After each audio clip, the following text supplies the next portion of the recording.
قل للذي يسعى لإرضاء الإله اسلك طريق المصطفى خير الدعاء يا أسوة الداعين يا خير الورى يا قدوة الهادين يا علم الهدى ما كنت فظا أو غليظا بينهم وبرحمة من ربنا. بسم الله الرحمن الرحيم. أحمده سبحانه وتعالى على منه وكرمه وإحسانه، وأصلي وأسلم على المبعوث رحمة للعالمين محمد الأمين وعلى آله وصحبه أجمعین. بینندگان ارجمند و گرامی شبکه جهانی وصال حق، السلام علیکم و رحمت الله تعالی و برکاته. خوشحالم که بار دیگر با قسمت دیگر از سری برنامه های با دعوتگران در خدمت شما گرامیان و عزیزان هستم و باز هم خوشحالم که در این قسمت جناب حضرت مولانا مجیب الرحمن انصاری را البته در سومین قسمت در استودیو با خود داریم و بعد از عرض سلام ادب البته خدمت شما گرامیان، خدمت جناب مولانا صاحب مجیب الرحمن نیز عرض سلام ادب و خسته نباشید دارم و حضور ایشان را در استودیو خوش آمد میگیم. جناب مولانا صاحب سلام علیکم. تشکر. من هم خدمت شما جناب استاد بزرگوار و همچنین خدمت همه بینندگان عزیز و گرامی عرض سلام ادب و احترام دارم. سلامت باشین جناب مولانا صاحب بزرگوار. البته ما طی دو قسمت گذشته برنامه با شما صحبت هایی داشتیم درباره زندگی نامیتان و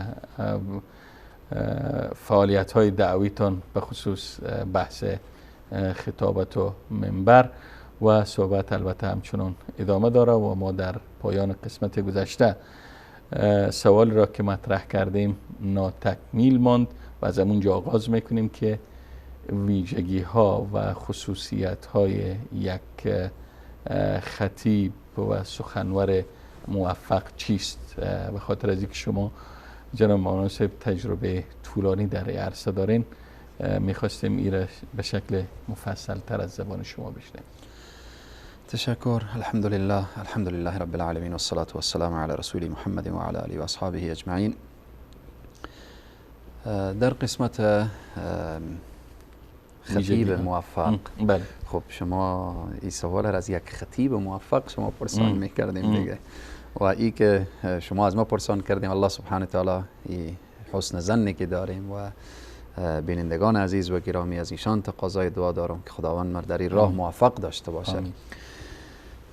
جناب استاد بزرگوار، بدون شک یک کسی که در عرصه خطابت و دعوت قدم میگذاره در قدم اول باید اخلاص داشته باشه. یعنی دعوتش خاص به خاطر الله سبحانه تعالی باشه، نه به خاطر ریا، نه به خاطر عجب، نه به خاطر سمعه، نه به خاطر اینکه دعوت خود سبب و وسیله رسیدن به دنیا و به قدرت، بلکه خاص به خاطر الله سبحانه و تعالی. و چون راه انبیاء علیهم السلام هست و انبیاء علیهم السلام شعاری نبود که و ما اسألكم علیه من اجر ان اجری الا علی رب العالمین. و همچنین در قسمت دعوت یک خطیب موفق الله سبحانه تعالی در قرآن می فرماید ادع الی سبیل ربک. دعوت باید به سوی الله باشه.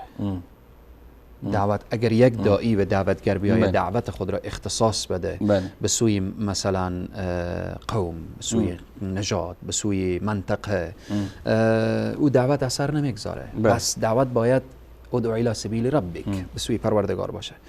و در قسمت دوم ادعو الی سبیل ربک بالحکمه و در دعوت حکمت باشه. یک خطیب موفق متوجهه که مستمعینش در چی سطحی هستن از لحاظ علمی و مکانی که صحبت میشه، زمانی که صحبت میشه، اینها باید مد نظر داشته باشه.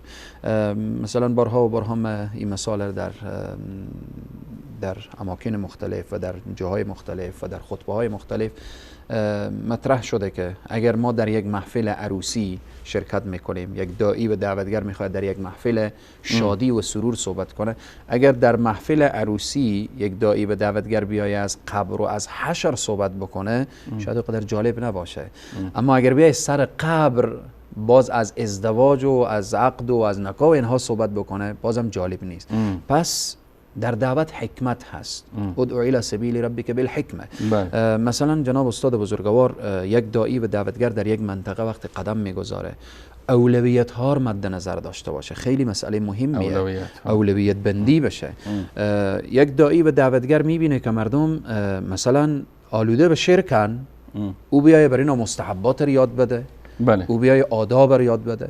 یک جامعه میبینه که فرض از پیش اینا ترک میشه، او بیایه تاکید بر سنت ها داشته باشه. بنابراین اولویت ها مد نظر گرفته باشن. نکته دیگر مسئله یک داعی و دعوتگر ای از حکمت هست که متوجه بشه که یک قومی، یک منطقه که آنها مسائل عرف که دارن و عرفنا اگر خلاف شرع نیست نباید با او عرف در تضاد بشه و نباید در این عرف.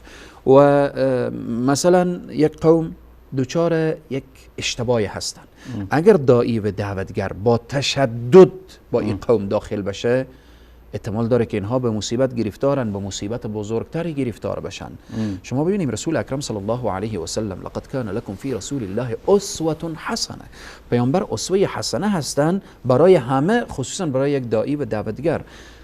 زمانی که پیامبر اکرم صلی الله علیه و سلم ام المؤمنین عایشه روایت میکنن که نبی کریم صلی الله علیه و سلم برای ام المؤمنین عایشه میفرمایند که ای عایشه دوست دارم کعبه بردارم، قوائم کعبه، ستونهای کعبه بردارم مثل زمان ابراهیم علیه السلام بسازم تا دو دروازه داشته باشه، از یک دروازه مردم داخل بشه، از یک دروازه بیرون بشه.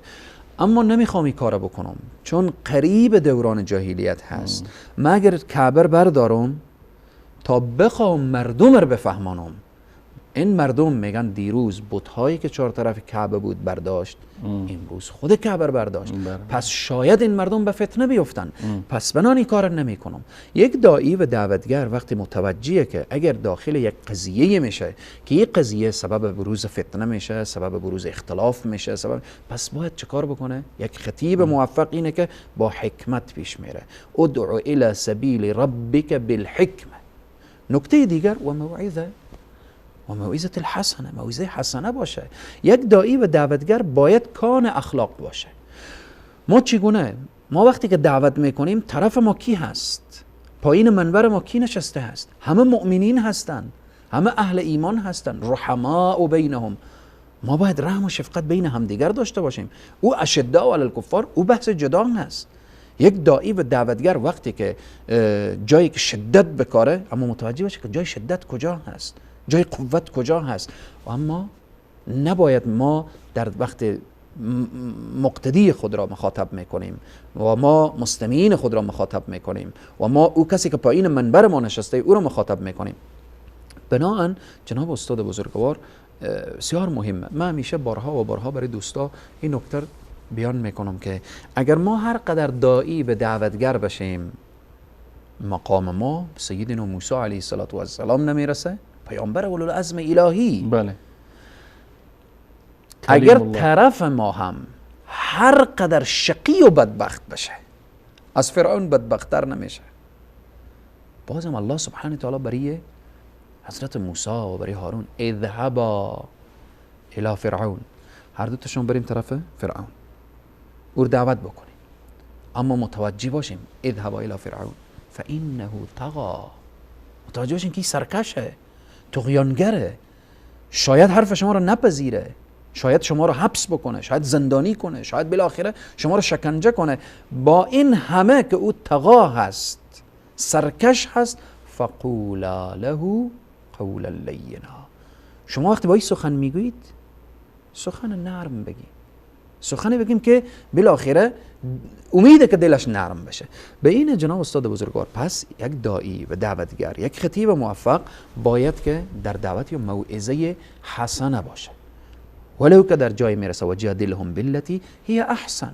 اگر بحث مجادله شد، بحث گفتگو شد، بحث اینها شد، باز هم باید که او به وجه احسن باشه. نکته دیگر جناب استاد بزرگوار، یک داعی و دعوتگر وقتی حرف میزنه باید کاملا حرفهایش مستند، مستدل، قوی و اینها باشه. و من خودم شخصا همیشه یکی از توصیه هایی که جد بزرگوار ما، توصیه هایی که پدر بزرگوار ما برای ما داشتن ای بود، خصوصا پدر بزرگوار ما میگفتن بابا جان در منبر از کتاب الله و سنت رسول الله بگو.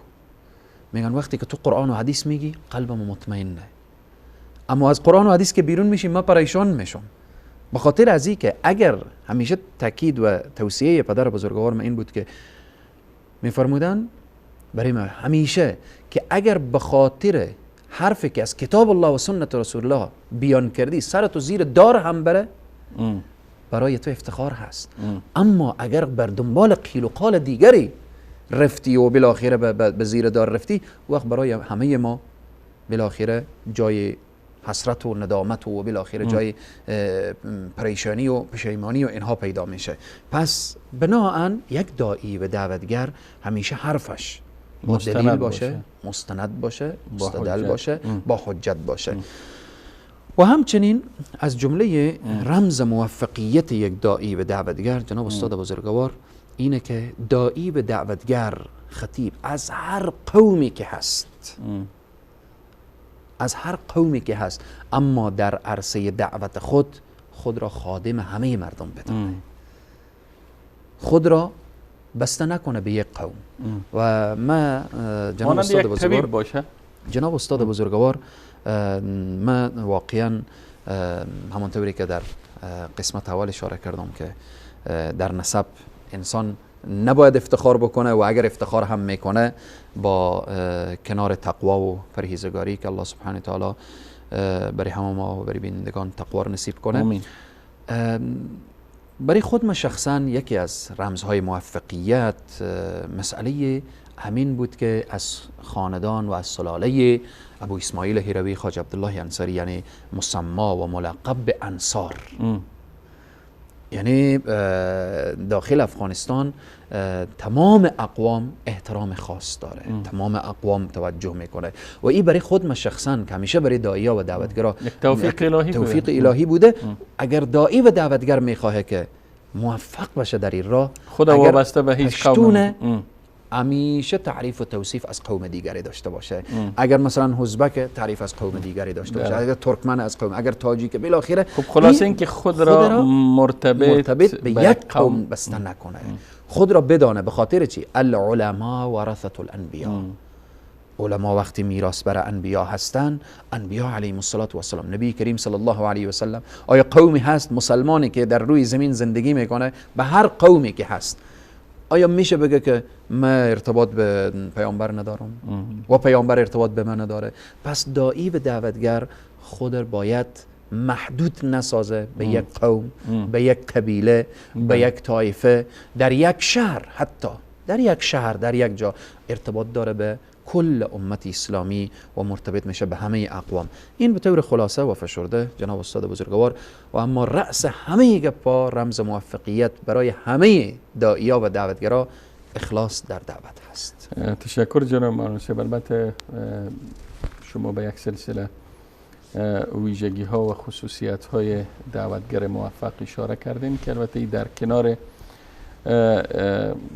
اما موهبت سخنوری و تسلط بر زبان است که در رأس خصوصیت ها شما اخلاص و صداقت و علم و حکمت و موعظه حسنه و شرایط زمانی و مکانی را در نظر گرفتن و اولویات در نظر گرفتن و ای که سخنها و صحبتهایی که میشه باید مستدل و مستند باشه، برگرفته شده از قرآن و سنت باشه صحبت کردیم.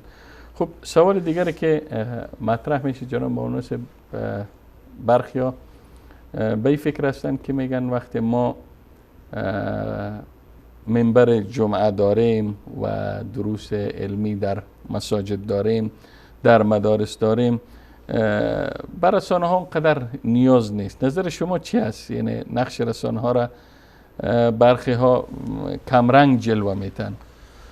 جناب استاد بزرگوار، همانطوری که گفتیم داعی و دعوتگر وظیفی و سرچشمه میگیره از یعنی رسول اکرم صلی الله علیه و سلم. هدف داعی و دعوتگر اینه که پیام الهی رو باید برسانه. پیام باید رسانده بشه. بله. و این وظیفه و مسئولیتی که بر عهده ما گذاشته شده. اگر ما این فقط در منبر اختصاص بدیم، خب ما در حقیقت مسئولیت رو درست ادا نکردیم. به خاطر اینکه آنهایی که میآیند پایین منبر ما می نشینن که همه آدمای نیک و شریف و با عزت و با کرمی هستند که آمدن داخل مسجد. ما افراد داریم که اونا علاقمند به مسجد نیان، علاقمند به علما نیان، علاقمند به منبر نیان. چگونه اونها را دعوت باید کرد؟ دیگر راهی نیه جز رسانه. و ما داخل رسانه ها وقتی داخل میشیم، یعنی شخص بخواه و نخواه ما دروازه خانه از او در میزنیم. بخواه و نخواه ما وارد خانه شدیم و گفتیم السلام علیکم، پیام دین و پیام اسلام رو به شما آوردیم. اونجا مخاطب در منبر و مسجد میه، اما اینجا خطیب به سراغ مخاطب میره. و جناب استاد بزرگوار، تاثیرات رسانه رو من مثلا برای شما بیان بکنم. خیلی اشخاصی بوده که مثلا با من موافق نبوده، با خودم شخصا موافق نبوده. بعدها تماس گرفته، گفته فلانی من با حرفای تو هم موافق نبودم، با خود تو هم موافق نبودم، اما الان خیلی محب و موافقم. خب سبب چی شده؟ سبب این شده که من وقتی که از خانه بیرون می شدم، شما وقتی در رسانه می آمدیم یا در تلویزیون یا در رادیو، فلان فرزندمه یا پسرمه، دخترمه یا فامیلمه علاقمند بوده. علاقمندی او باعث شده که من علاقمند باشم. یعنی شما ببینیم اگر در داخل یک خانواده 10 نفر باشن، 2 نفر موافق و علاقمند به برنامه دینی و علما و دعوتگرا باشه، از برکت دین هست. این برکت دین هست که الله سبحانه و تعالی در این برکت گذاشته، انا نحن نزلنا الذکر و انا له لحافظون. این 2 نفر بر 8 نفر دیگر غالب میشه و 8 نفر علاقمند به دین میشن و علاقمند به علما و داعیا و دعوتگرا میشن. و امروزه هم میبینیم که خیلی اشخاصی از طریق رسانه ها هدایت شدن، از طریق رسانه مسائل دین رو یاد گرفتن، از طریق رسانه و خصوصا و بالاخص جناب استاد بزرگوار برای خواهران عزیز و گرامی ما اینقدر که حال منبر و مسجد برای برادرها میسر هست، برای خواهرها میسر نیست. بهترین منبر داخل خانه برای خواهران همین رسانه ها هست. بهترین، یعنی جناب استاد بزرگوار و بهترین فرصت هم هست. الله سبحانه و تعالی در قرآن وقتی که به صحابه میگه که شما وقتی میریم از ازواج مطهرات چیزی پرسان میکنیم، من ورای حجاب پرسان کنیم، من ورای حجاب. خب امروز تلویزیون بهترین حجاب هست. یعنی شکلی نیست که طرف بیاید اختلاط بکنه، بشینه با هم قصه کنن و بالاخره در این راستا عالم و داعی و دعوتگر میره داخل یک شبکه، داخل یک تلویزیون، داخل یک رسانه، چی صوتیه چی تصویریه، در این راستا حرف دین مطرح میشه و مسائل دین بیان میشه. و امروزه هم جناب استاد بزرگوار، باز هم من یکی از مسائلی که به یادم اومد، یک روز یک جوان، ما میخواستم که جناب مناسب دائم از خاطراتتان بپرسیم، اما خوشبختانه که خودتان خاطرات خودتان بیان میکنین. بفرمایید. یک جوانی از جوانان با خدا، یعنی قصه مرتبط میشه به 8-9 سال قبل، آمد گفت که من یک کتاب به بغل داشت. گفت این کتاب رو ببینیم. کتاب در حدود شاید بیش از 100 صفحه. بله. به قلم نوشته بود. به قلم نوشته بود. من گفتم که چیزایی که بسیار برای من جالب میایه که احساس میکنم که یا من حفظ کردم این کتاب، یا گویا که این کتاب رو من چند مرتبه خوانده باشم، این چرا قدر برای من آشنا معلوم میشه. گفت که این کل صحبتای شما هست که من گوش کردم و نوشتم. سبحان الله. یک جوان آمده بود از من، حتی این مسئله پرسان کرد که اجازه من رو چاپ بکنم در این راستا، که بعدها گفتم که نه، فقط خودتو بخوان تا ببینیم انشالله که قسمت چی خواهد بود. جناب استاد بزرگوار، حالا این فرصت برای این جوان از طریق رسانه میسر شده. اگر صدای شما ضبط نمیشد، اگر تصویر شما ضبط نمیشد، از او طریق نمیتونست رادیو یا تلویزیون به گوش مردم رسانده نمیشد، امکان نداشت. جناب استاد بزرگوار، بازم چون از خاطرات گفتیم، ما باز هم چون بس رسانه هست، بله، ما در ابتدا و در بدایت خطابت سخت مخالف ثبت و تسجیل و فیلم برداری داخل مسجد و کامره بیاید داخل مسجد مخالف بودم. واقعا الان هم بسیار ذوق و شوق ندارم به عکسی که در از او فایده نباشه یا یک چی نباشه، ولی بازم یک تسجیلاتی که از او کسی استفاده بکنه که میبینیم امروز خیری و انشالله که به جامعه و امت اسلامی میرسه. جناب استاد بزرگوار، ما در مدرسه نشسته بودم، 3 نفر جوانهای بسیار مؤمن و متدین، نحسبهم كذلك والله حسبهم. بعدن که بعدها که وقتی که من میگم متدین، او تدین از اونا رو دیدین شما. آمدن نشستن داخل مدرسه، ما چند نفر از شاگردان نشسته بود، قرائت و تجوید میخوندن و بعضی دروس دیگری داشتن. دیدم جوان طرفم نگاه میکنه، منتظره که این شاگردا از پیش ما برخیزن و اونا بیاین سوالات خصوصی داشته باشن. خب من قبل از اینکه این کل شاگردا تمام بشه، اینا رو صدا کردم، یک جوان رو گفتم شما به من کار دارین؟ گفت بله کار دارم. جناب استاد بزرگوار، این قصه و این داستان برمیگرده شاید به 13 سال قبل، 12 سال قبل، یعنی 2-3 سال از خطابت بیشتر نگذشته بود. و مجردی که به این جوان گفتم که چی کار داری و سوال داری، دیدم گریه کرد. اولین جمله ای بود که شما به من بگیم مرا الله میبخشه یا نمیبخشه. ما گفتم عجب سوالیه، شما چیکار کردید؟ چی الله سبحانه و تعالی رحمت از بی پایان هست، ان الله یغفر الذنوب جمیعا. بعد جوان گفت که ما چند نفر از جوانها داخل یک خانه شب نشسته بودیم و فیلم های مبتذل نگاه میکردیم. در بین ما یکی از این جوانها یک فیلم CD از شما گذاشته. ما این فیلم نه به خاطر دیدن که ما این را گوش کنیم، این فقط به خاطر استهزا گفتیم این را بمانیم، همین ملا را کم استهزا کنیم، بخندیم. گفت که یک مرتبه این را گذاشتیم، این فیلمیه که مخفی در داخل مسجد از ما ثبت شده و پیرامون عذاب قبر بدون اذن و اجازه درباره عذاب قبر صحبت شده بود. گفت که مرحله اول گوش کردیم، دیدیم که نه والله حدیث و آیه و اینها. گفت با هم گفتیم که بیایم امیر دوباره گوش کنیم. گفت آخرای شب بود، توفیق الهی بود. گفت آخرای شب بود که این دوباره که گوش کردیم و شروع کردیم، گفت همه ما شروع کردیم به گریه کردن.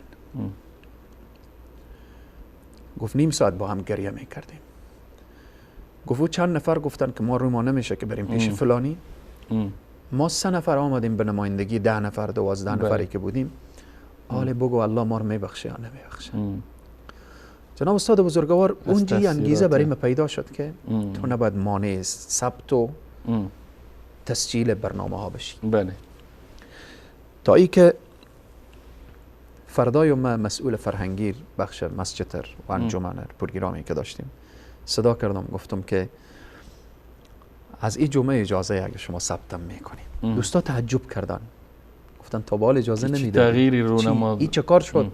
داستان رو برای نگفتم، دوستا گریه کردن، گفتن ما همیشه برای تو میگفتیم. گفتم خب انسان هست، امروز نمیفهمه فردا میفهمه، امروز اشتباه میکنه فردا به اشتباه خود، امروز یک قضیه فوایدی رو نمیفهمه فردا فوایدی رو میفهمه. همین بود جناب استاد بزرگوار که تسجیلات شروع شد. با چی؟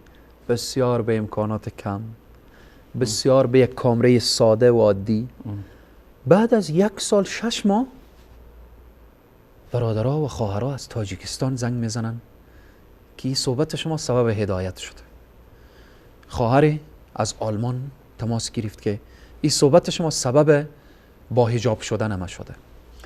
به این جناب استاد بزرگوار تاثیر رسانه و تاثیر پروگرام های دینی و اسلامی که از طریق رسانه ها میشه، چی رسانه ها شبکه‌های اجتماعی، از طریق امروز شاید یک صحبتی از یک عالم داخل یک واتساپ صحبت 2 دقیقه‌ای باشه، صحبت 2 دقیقگی زندگی 40 ساله یک انسان تغییر بده. 2 دقیقه و این برمیگرده به او کسی که بیان میکنه که میگه سخن که از دل برخیزد لاجرم بر دل نشیند.